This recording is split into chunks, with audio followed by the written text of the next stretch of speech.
The Aftermath is the second episode of the first season of 30 Rock. This is directed by Adam Bernstein, written, of course, by the wonderful Tina Fey. And there will be spoilers from now as I go through the episode and share some thoughts. I absolutely loved 30 Rock. I've seen it all before, but I think I stopped watching it, or I finished watching it, I think just before I went to New York. So it would have been probably late 2019, early 2020. And I haven't really seen it since then. I did watch the first episode, I think probably a couple of years ago, and I reviewed it. But at the time, after watching it, I wasn't really in the mood to watch the show again. I feel like it had been not enough time since I'd finished watching it. But now, almost half a decade later, I'm really in the mood to revisit the show. And honestly, I can't remember. I remember a lot of things, but I also don't remember a lot of things, so I'm really looking forward to rediscovering it, and The Aftermath is really brilliant. I don't have too many notes for this particular episode. We are still getting to know Tracy as a character still, and trying to find our feet with the future of the Girly Show, or TGS. But I think as episodes progress and we get more to talk about, I think my discussions might be a bit more in-depth. But before I go any further, I can just sum up and say, really solid second episode. People are not happy with Tracy Jordan. And he definitely doesn't come across as very likeable. I can't remember how I felt when I first saw this episode. I can't remember how I felt about Tracy as a character. Over time, he does become likeable. I can't remember how long that takes. But at this point in the show, it seems like it's going to take a lot of work for him to become a likeable character. And Jenna, in particular, is not very happy. She finds out things about him that make him seem very problematic. We get a mention of Ted Danson, which I love because he slept on Ted Danson's roof. And Tracy is just... He seems like he's trying really hard. I will say credit to the character. He's not somebody who's just rocking up, doing the bare minimum and taking the money. He has some ideas. He seems to be willing to put the work in. So on the one hand, the character comes across as very unlikable, but at the same time, it seems like he is willing to work. And I think that makes a big difference in whether or not he's willing to cooperate. And there are times when maybe that's not completely the case. For example, he has to do some promos with Jenna. They've changed the name of the Girly Show to TGS with Tracy Jordan. And he has to do this several times because he keeps getting it wrong. And then eventually he just says, I think we've got it, and walks away, rather than waiting for them to tell him that actually, yeah, you've got it, because also he didn't have it. He kept getting Jenna's name wrong. But in general, he seems like he's willing to put the work in at this point, which I think is definitely something that works in his favour. Liz is trying really hard to make everybody happy, but unfortunately she keeps saying things to people about other people, and the wrong people keep hearing about it. She tries to make Jenna happy by saying things about Tracy Jordan, and unfortunately she's still mic'd up at that point. And then she says things to Tracy to make him feel like people don't hate him, and she's on the monitor saying things about other people. So it's not a great time for Liz Lemon.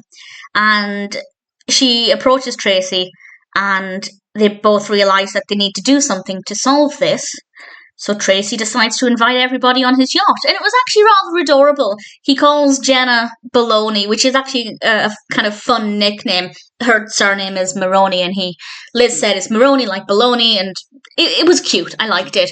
And he'd made the effort to read an article about Jenna and offered her a drink that he knew she liked. And there are definitely, even like at this early stage, there are positive qualities about Tracy, which I think was essential. If he came across as just completely uncooperative, not interested in anybody else, it would be very difficult to get behind the character. But even at this early stage, we can see, at least I believe, we can see that there are potentials with the character for things that he might do, or the ways he might treat people over time. And obviously I've seen the show before, I know what happens with the character. But if someone were to watch this and think, I hate him, he's going to ruin everything, I can understand that. But also, there are some good qualities there as well. However, he did lie, because Liz finds out, in admittedly quite an awkward scene, Liz finds out that the boat is not his. and everybody has to get off the boat. And then we find out that Jack actually managed to solve the problem by stopping people putting this in the paper. But he did give them a photo of a very drunk Jenna. And of course, Liz thinks Jenna's going to be really upset by this. Jenna's overjoyed because she's getting attention from the press.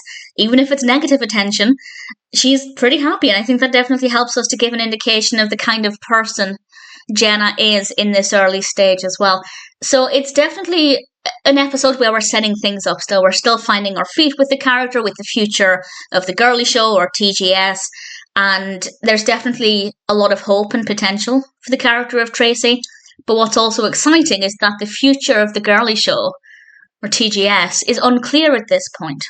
So as a viewer, I would have no idea what's coming next, what kind of show they're going to put on, what kind of sketches they're going to have.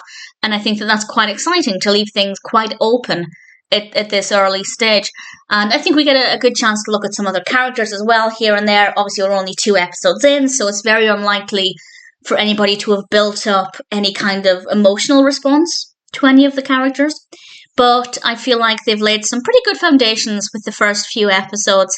This brought back a lot of fuzzy happiness. I loved it. I'm slightly biased because I do absolutely love Tina Fey. I do kind of worship the ground she walks on, so I'm always going to be biased to a degree. But at the same time, I'm ready. As I said, I tried to get back into it a couple of years ago. I wasn't ready. A lot of it was still in my mind at that point, but enough time has passed now that I've forgotten so much. Terrible memory, but it works very well for when revisiting sitcoms, and thankfully I have a feeling I'm going to thoroughly enjoy revisiting this. I can't remember exactly what happens next. For example, I can't remember exactly what happens in the next episode. Really looking forward to rediscovering it. The aftermath was brilliant. I did remember the basic premise, and I remembered that it wasn't Tracy's yacht, but a lot of the comedy I couldn't remember. And that really works well for me because it means it's quite fresh, and I thoroughly enjoyed it. The Aftermath is a solid second episode of 30 Rock, and I'm really looking forward to watching the next one.